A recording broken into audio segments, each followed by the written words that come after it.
इतिहास की बड़ी अहम घड़ी है। आज भारत की आबादी दुनिया में सबसे ज्यादा और सबसे युवा आबादियों में से एक है। तेजी से बढ़ती भारतीय अर्थव्यवस्था में संभावनाएं बहुत हैं, लेकिन चुनौती मौका भुनाने की है। 1980 के दशक के मध्य में भारत 10 सबसे बड़ी वैश्विक अर्थव्यवस्थाओं में से एक था, लेकिन फिर 2 दशकों से भी ज्यादा वक्त तक ये उस सूची से बाहर रहा, क्योंकि कई देश इससे आगे निकल गए, खासकर चीन। लेकिन भारत अब तेजी से आगे बढ़ रहा है। 2022 में देश पहली बार शीर्ष 5 अर्थव्यवस्थाओं की सूची में शामिल हुआ। मोटे तौर पर ये अनुमान लगाया जा रहा है कि 2030 तक भारत सिर्फ चीन और अमेरिका से ही पीछे होगा। कहा जा सकता है कि ये यकीनन भारत के लिए अच्छा समय है। भारत के विकास और गरीबी की कहानी वक्त के साथ निरंतर सुधारों की कहानी है, और असल में ये सुधार बीते 15 वर्षों में तेज हुए हैं। अपने बढ़ते आर्थिक दबदबे के साथ भारत वैश्विक मंच पर और अधिक उभरता जा रहा है, क्योंकि बदलती वैश्विक व्यवस्था इसके भू राजनीतिक महत्व को और बढ़ा रही है। Two great nations and two great powers. Cheers. लेकिन इस बात पर बड़े सवालिया निशान है कि भारत इस मौके का फायदा उठा सकेगा या नहीं। भारत की असली समस्या है यहाँ की मानव पूंजी, चाहे फिर शिक्षा के मामले में हो, सार्वजनिक स्वास्थ्य के मामले में हो, प्रशिक्षण के मामले में हो, या कामकाज में महिलाओं की भागीदारी के मामले में हो। ये बेहद खराब है। पर्याप्त नौकरियां नहीं हैं। आपको ये बात स्वीकारता कोई नहीं दिखेगा, या बेरोजगारी को एक समस्या मान इस पर ध्यान देता कोई नहीं दिखेगा। मैं कैसे समझाऊं कि भारत में पर्यावरण को कितना गंभीर नुकसान हो रहा है। क्या ये सदी भारत के नाम होगी, या भारत एक असल वैश्विक आर्थिक महाशक्ति बनने का मौका गंवा देगा? आइए बिजनेस बियॉन्ड के इस एपिसोड में इसे करीब से जानें। भारत की बेहतर आर्थिक स्थिति को लेकर आशाएं रखने का एक बड़ा कारण है अन्य बड़ी अर्थव्यवस्थाओं की तुलना में इसकी मजबूत जीडीपी विकास दर। 2022 में वैश्विक अर्थव्यवस्था केवल 3% से कुछ अधिक दर से बढ़ी। अमेरिका और चीन लगभग बराबर दर से बढ़े, जबकि EU 27 ने थोड़ा बेहतर प्रदर्शन किया। लेकिन भारत ने पिछले साल 7% की जीडीपी विकास दर के साथ उन सभी देशों को पछाड़ दिया। ये दुनिया की 10 सबसे बड़ी अर्थव्यवस्थाओं में सबसे बेहतर आंकड़ा था, और इन देशों की तुलना में भारत के पास एक और बढ़त है, एक विशाल युवा आबादी। जहाँ अन्य औद्योगिक राष्ट्र बूढ़ी होती आबादी की चुनौती झेल रहे हैं, वहीं भारत के पास डेमोग्राफी का फायदा उठाने का पूरा मौका है। भारत चीन को पछाड़कर दुनिया का सबसे अधिक आबादी वाला देश बन गया है। इसकी जनसंख्या अब 142.5 करोड़ हो गई है। 2060 तक ये बढ़कर 170 करोड़ होने की संभावना है, जो उस वक्त चीन की तुलना में लगभग 50 करोड़ ज्यादा होगी। और शायद भारत के पास इस डेमोग्राफी का सबसे बड़ा फायदा ये है कि इसके पास ज्यादातर युवा हैं, जिनमें आधे से ज्यादा 30 से कम उम्र के हैं। मेरे ख्याल में भारत एक बहुत मजबूत और शानदार जगह हासिल कर सकता है। मुझे लगता है कि इसके पास वो जगह हासिल करने लायक सारी चीजें हैं। सबसे बड़ी बात ये है कि इसके पास काम करने वालों की एक बड़ी फौज है, युवा आबादी, एक बड़ी सक्षम शिक्षित आबादी। इसलिए मेरी माने तो ये सभी चीजें भारत के पावर हाउस बनने के पक्ष में हैं। भारत में आर्थिक विकास दर का मजबूत होना कोई नई बात नहीं है, लेकिन कई विशेषज्ञों का मानना है कि इस बार अर्थव्यवस्था पहले के मुकाबले लाभ उठाने की बेहतर स्थिति में है।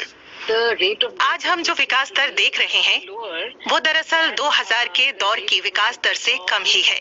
दरअसल 1991 के उदारीकरण के बाद विकास दर में बहुत तेजी आई, और हमने कई वर्षों में 8% या उससे अधिक विकास दर हासिल की है।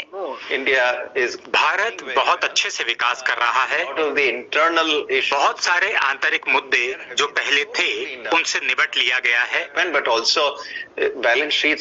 बहुत सारे सुधार हुए, और उन बैंकों और कंपनियों की बैलेंस शीट भी दुरुस्त की गई है जो कुछ दिक्कतों में थी।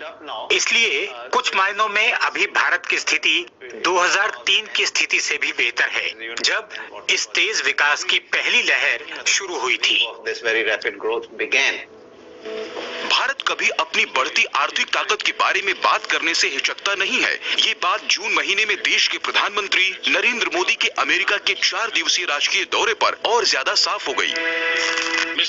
अध्यक्ष महोदय, जब मैं प्रधानमंत्री के रूप में पहली बार अमेरिका आया था, तो भारत दुनिया की 10वीं बड़ी अर्थव्यवस्था था।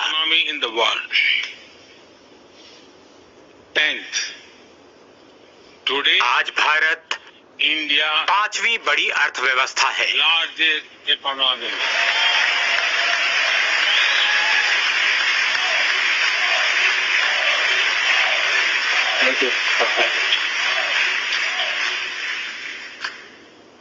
And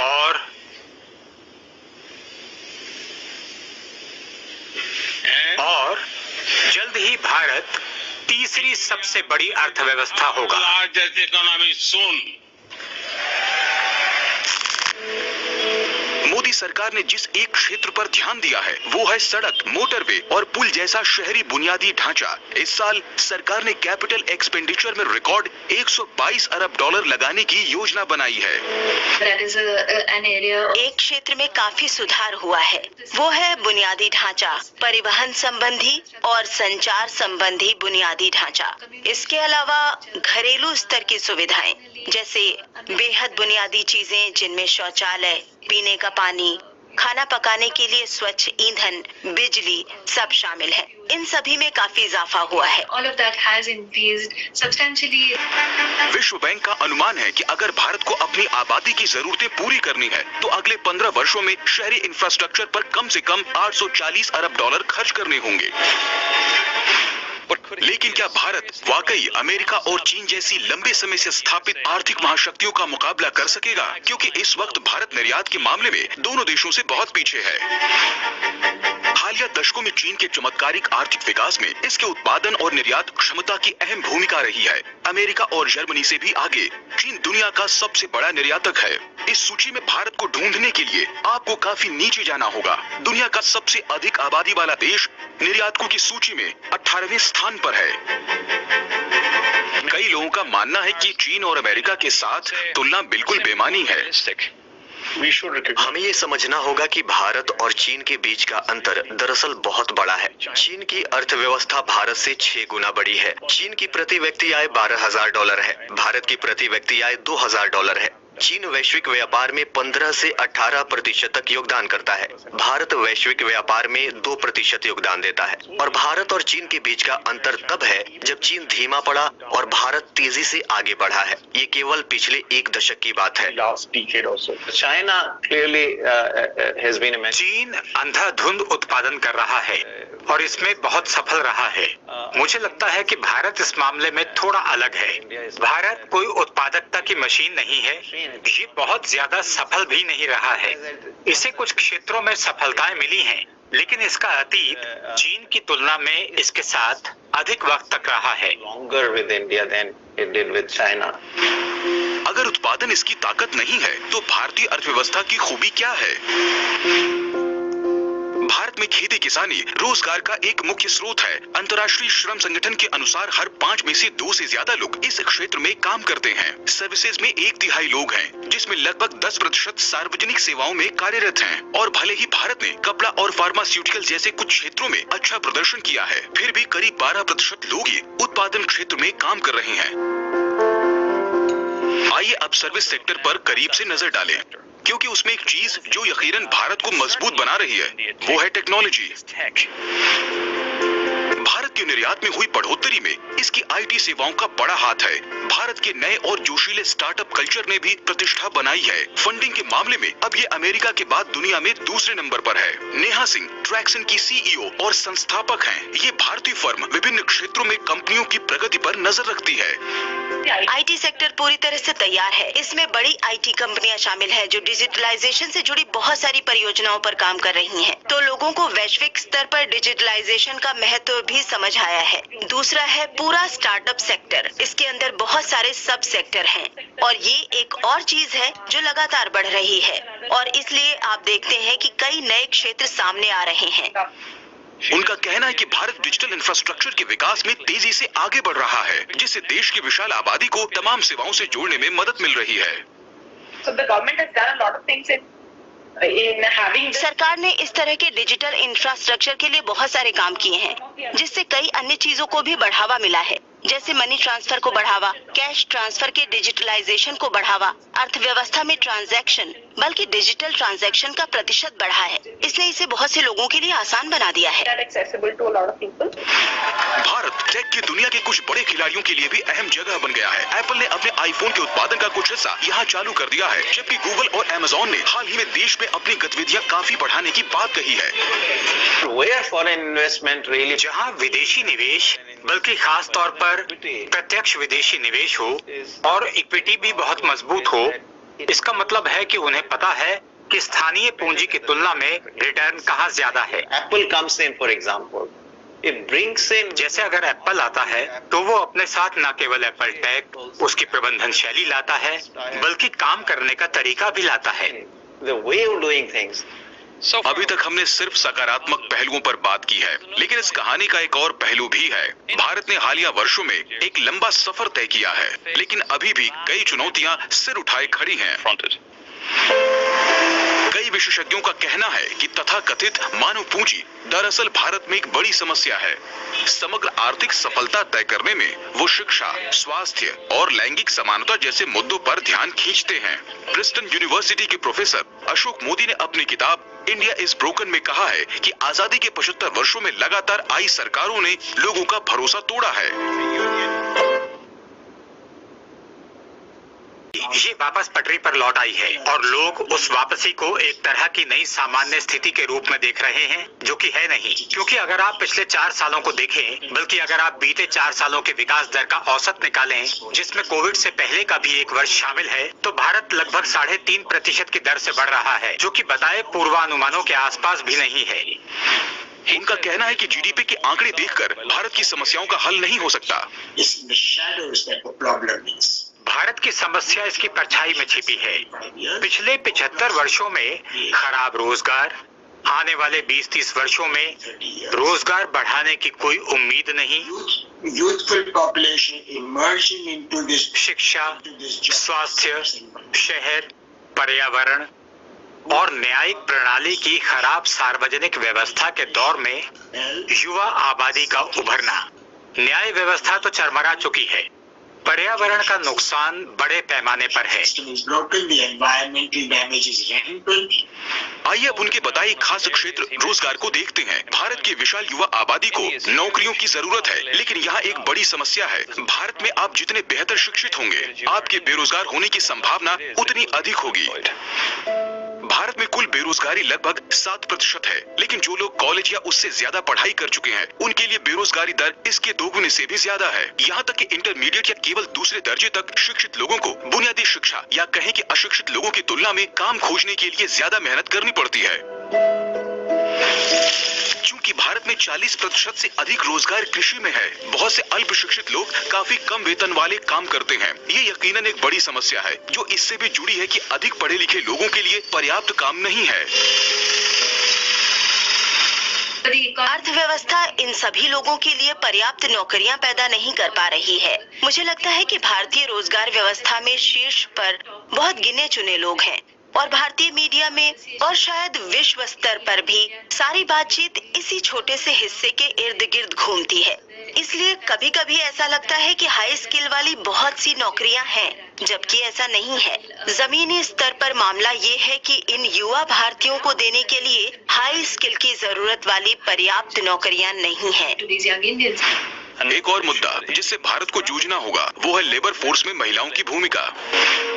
आइए चीन, अमेरिका और ब्रिटेन जैसी प्रमुख अर्थव्यवस्थाओं के साथ ही भारत की तुलना में कुछ बड़ी विकासशील अर्थव्यवस्थाओं जैसे वियतनाम और इंडोनेशिया सरीखे कुछ देशों को देखते हैं। उन सभी देशों में कामकाजी महिलाओं और पुरुषों की संख्या के बीच का अंतर भारत की तुलना में बहुत कम है। भारत में सिर्फ करीब 20% महिलाएं ही आधिकारिक तौर पर काम करती हैं, जबकि पुरुष 70% से अधिक हैं। भारत के विकास और रोजगार के रास्ते निकली भारतीय विकास की कोई भी कहानी दरअसल तब तक अपनी पूरी क्षमता से काम नहीं कर सकती जब तक उसकी आधी आबादी उस तरह के कामकाज नहीं कर रही है जो विकास के इन स्तरों के लिए जरूरी है या जैसा दुनिया के दूसरे हिस्सों में हो रहा है। तो ये सच है कि भारतीय कामकाजी महिलाओं की भागीदारी दुनिया में सबसे कम है और ऐसा लगता है कि समस्या बदतर होती जा रही है। सिर्फ ऐसा नहीं है कि ये स्तर कम है, बल्कि पिछले कुछ दशकों में देखें तो दरअसल ये स्तर समय के साथ कम होता गया है। इसलिए अगर हम सिर्फ इस तथ्य को देखें कि भारत विकास कर रहा है, महिलाएं अधिक शिक्षित हो रही हैं, अब उनके बच्चे कम हैं, तो ये ट्रेंड दरअसल उल्टी दिशा में होनी चाहिए। कामकाजी क्षेत्रों में महिलाओं की भागीदारी कम की जगह ज्यादा होनी चाहिए। भारत के कामकाजी क्षेत्रों में महिलाओं की इस बेहद कम भागीदारी के लिए इसे अक्सर कुछ सामाजिक कारणों से जोड़ा जाता है। जेंडर आधारित काम के बंटवारे में महिलाओं के हिस्से सबसे पहले घर की देखभाल है। उन्हें घरेलू कामों के लिए प्राथमिक तौर पर जिम्मेदार माना जाता है और इसे हम जनन श्रम कहते हैं, जो महिलाएं करती हैं। तो अगर महिलाओं के जिम्मे ये काम है तो जाहिर है उनके पास बाकी कामों के लिए कम समय होगा, है ना? अश्विनी देशपांडे ने दशकों तक भारत की असमानताओं पर अध्ययन किया है। उनका मानना है कि सामाजिक मानदंडों का हवाला देकर देश की सरकार काम न करने का बहाना नहीं बना सकती। वो कहती हैं खाना पकाने के लिए गैस सिलेंडर देने जैसे कुछ सामान्य कदम भी महिलाओं को लेबर फोर्स में भाग लेने का ज्यादा समय देंगे। मेरे ख्याल में यहाँ अकादमिक समुदाय को भी अपने भीतर झांकने की जरूरत है कि क्या हम उन आर्थिक कारणों पर ध्यान दे पा रहे हैं जो वैतनिक काम में महिलाओं की भागीदारी को बदले, या फिर हम केवल घर के अंदर की बातें कर रहे हैं और बदलने में मुश्किल सामाजिक कायदों का हवाला दे रहे हैं। अगर ऐसा है तो हम 200 साल वहीं अटके हुए हैं, कुछ भी नहीं बदलेगा। असमानता सिर्फ भारत में नहीं है, इसका असर दुनिया की सबसे अमीर अर्थव्यवस्थाओं पर भी है। लेकिन कई विशेषज्ञ मानते हैं कि भारत के मजबूत आर्थिक सूचकांक इसकी सामाजिक समस्याओं की गंभीरता को छिपा देते हैं।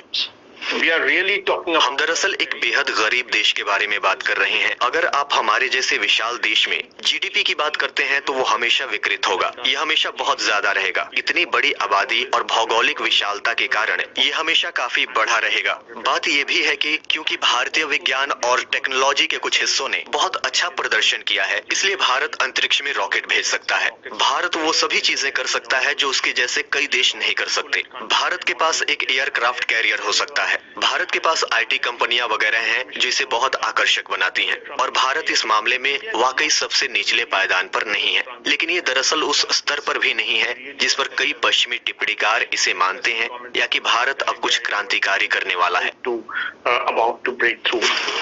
अशोक मोदी मानते हैं कि ये देश बिखरा हुआ है। वो एक मौलिक उदाहरण के रूप में देश की शिक्षा प्रणाली की ओर इशारा करते हैं। ये बात दिमाग में बैठ चुकी है कि हाँ, शिक्षा जरूरी है और हम इसे ठीक कर लेंगे। लेकिन क्या ये सच में इतनी आलोचनात्मक है? डेटा जर्नलिस्ट रुक्मिणी कहती हैं कि भारतीय शिक्षा स्तर में सुधार हुआ है, खासकर महिला भागीदारी के मामले में, लेकिन अभी भी भारी असमानता है। तो इसका मतलब ये है कि मेरे जैसी कोई महिला भी समान रूप से अच्छी गुणवत्ता वाली शिक्षा पा सकी, जो फिर जीवन में आगे बढ़ने के काम आती है।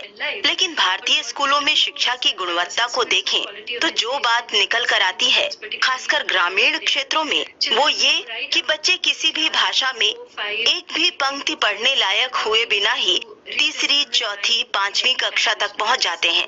केवल अंग्रेजी की बात नहीं है, जोड़ घटाव समेत सामान्य गणित बिना जाने भी। तो वो स्कूल भी जा रहे हैं, शिक्षक भी वहाँ हैं। उन स्कूलों में स्कूल जैसी तमाम सुविधाएं भी हैं, लेकिन वहाँ उन्हें जो शिक्षा मिलती है उसकी गुणवत्ता बेहद खराब और विशेषाधिकार प्रभावित होती है। सुरक्षित भविष्य के लिए केवल आर्थिक कारकों का भारत के पक्ष में होना जरूरी नहीं है। पर्यावरण भी एक बड़ी चिंता है। भारतीय शहर दुनिया में सबसे प्रदूषित शहरों में से हैं।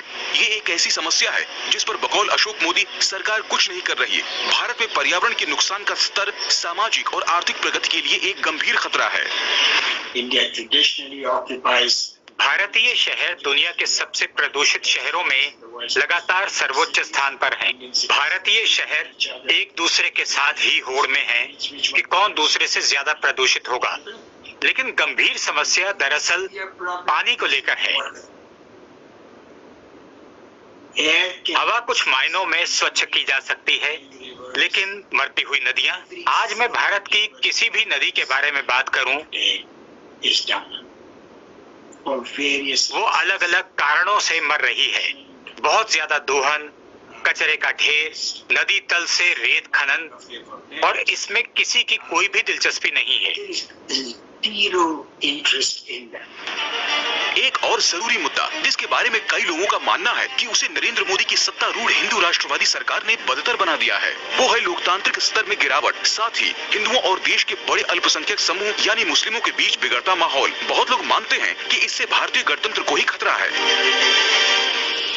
ये सच है कि भारत में लोकतांत्रिक गिरावट तो आई है। भारत का लोकतंत्र उतना अच्छा नहीं चल रहा है। मोदी के हिंदू शासन के तहत भारत में ईसाइयों और मुसलमानों जैसे धार्मिक अल्पसंख्यकों को निशाना बनाया जा रहा है। ये घोर हिंदूवादी राष्ट्रवादी शासन है और ये अमेरिका और पश्चिमी यूरोपीय देशों को बेहद असहज बनाता है, अनकंफर्टेबल। अगर हम इन समस्याओं को बहुत लंबे समय तक नजरअंदाज करते हैं तो मुझे लगता है कि सामाजिक तनाव बढ़ेगा, जो कि बढ़ना शुरू हो चुका है। बांटने वाली राजनीति की एक सीमा होती है। आप आबादी के एक वर्ग को दूसरे के खिलाफ खड़ा करते हैं और कहते हैं कि आपकी समस्याओं के लिए ये अप्रवासी जिम्मेदार हैं, या फलाने धर्म या जाति की समस्याओं के लिए दूसरे धर्म या जाति के लोग जिम्मेदार हैं, वगैरह वगैरह। इस आरोप प्रत्यारोप के खेल की एक सीमा होती है। वो आपको बस कुछ दूर तक ले जा सकता है, इससे आगे नहीं।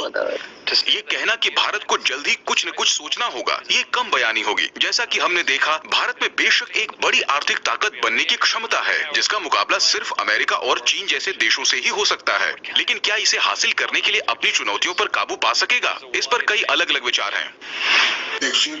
इस रास्ते, इस पर भविष्य कुछ खास नहीं दिखता। मेरी नजर में भविष्य बहुत अच्छा नहीं है। हम यकीनन पर्यावरण संकट की ओर बढ़ रहे हैं। हम शायद सामाजिक हिंसा की ओर बढ़ रहे हैं। मुझे भारतीयों पर भरोसा है और मुझे लगता है कि हाँ, हमारे इतिहास में भी कुछ काले प्रसंग हुए हैं, जैसा कि सभी देशों के इतिहास में हुआ है। लेकिन मुझे लगता है कि बार बार हमने दिखाया है कि हम इतने लोकतांत्रिक हैं कि निराशा के जाल से निकल सकें। इसलिए मुझे उम्मीद है कि भारत का लोकतांत्रिक, संघीय, बहुलवादी, विविधतापूर्ण चरित्र कायम रहेगा। But I do think that लेकिन मेरे ख्याल में आर्थिक विकास इन समस्याओं का समाधान नहीं करने वाला है। भारत में सबसे खतरनाक हिंसक झड़पें जो देखने को मिली हैं, वो देश के आर्थिक रूप से समृद्ध क्षेत्रों में हुई हैं। इसलिए मुझे नहीं लगता कि एक ठीक होने से दूसरा भी ठीक हो जाएगा। ये एक पूरी तरह से अलग और जरूरी बातचीत है, और जो भारत में होनी चाहिए कि हम सभी भारतीय एक दूसरे को बुनियादी रूप से बराबर और अच्छी नजरों से देखें। क्या भारत 20 वर्षों में चीन जैसी ताकत बन पाएगा? मुझे नहीं लगता कि भारत उस तरह की ताकत बनेगा। वो एक अलग तरह की शक्ति है। अगर ये शक्तिशाली बनता है तो ये बहुत अलग होगा। भारत में लोकतांत्रिक परंपरा बहुत मजबूत है और इसलिए अंतर्राष्ट्रीय स्तर पर इसका व्यवहार बहुत अलग होने वाला है। ये कहना यकीनन जल्दबाजी होगी कि ये सदी भारत के नाम होगी। इसके 1.4 अरब लोग जिन चुनौतियों का सामना कर रहे हैं, किसी भी समाज को उस बारे में चिंतित होना चाहिए। लेकिन इतिहास में पहली बार भारत को दुनिया की सबसे शक्तिशाली और प्रभावशाली अर्थव्यवस्थाओं में से एक बनने का मौका मिला है। विश्व भी भारत की तरक्की पर नजरें गड़ाए है।